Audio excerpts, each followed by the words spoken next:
In this video, I'll give you a very interesting approach to answering questions related to managing people. So this is for manager level roles, not for individual contributor roles here.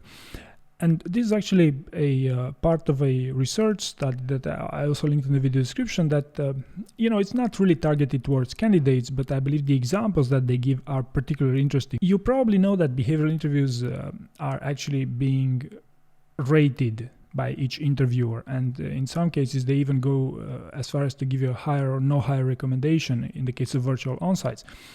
Now, what's interesting here is how do you go about maximizing your chance of giving the perfect answer in this situation for questions linked to managing people. So the first example, think of a situation in which it was very important that employees performed well for the success of your organization, but you had the impression that certain employees were dissatisfied and your team did not work as efficiently or as quickly as you expected.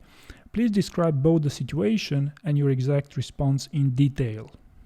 Right, so this is a pretty standard type of behavioral question. The interesting part I wanted to share with you is how they rate these answers. It's actually, a form used to index candidate answers. And notice here the leadership behavior constructs. So these leadership behavior constructs are something they are looking for specifically when you give your presumably star answer if you want. The first one is relations orientation. And notice here the rating scale based on 5 points here.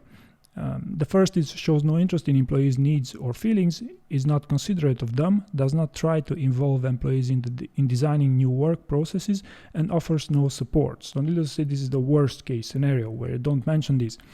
The number 3 is acknowledges employees' needs and feelings, tries to be considerate, allows employees to be involved in designing new work processes if so desired, offers individual support if necessary.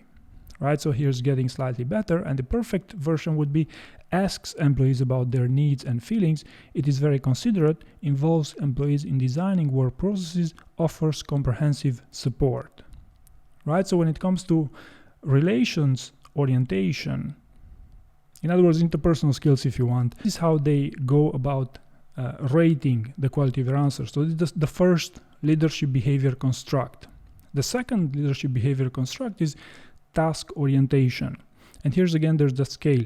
Does not explain priorities, tasks, or responsibilities, states no expectations, and does not monitor work performance. Right, so this is the worst case scenario.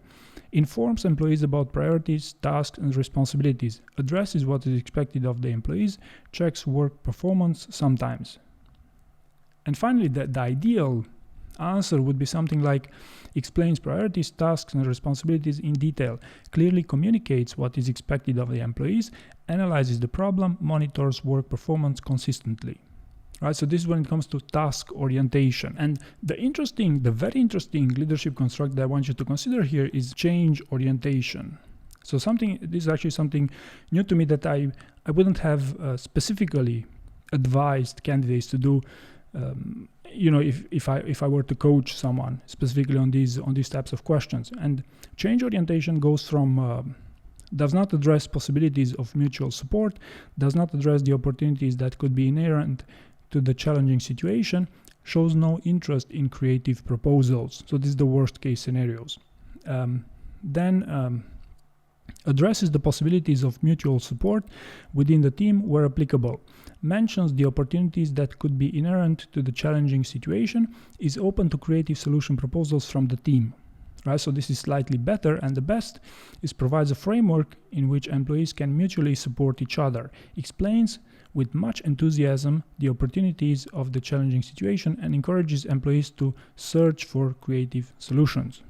So notice here the evolution from the worst possible to the best possible answer. So if you're not thinking about change, when giving a situation that was required, then you probably scored the lowest possible score. But if you know that these are the 3 levers of a successful answers, relations orientation, task orientation, and change orientation, then your chances significantly improve to give a much better answer. And I honestly believe that particularly if you're applying for a manager level role, you cannot skip this section. You will get asked questions about managing people, but I believe this approach of these 3 levers of a successful answer are something that should be the backbone of pretty much any answer you give with respect to these things. So especially if you are starting to construct, to do your stories here, try to keep these things in mind as important, significant predictors of the best possible answer. So hopefully you found this useful, and thank you very much for watching.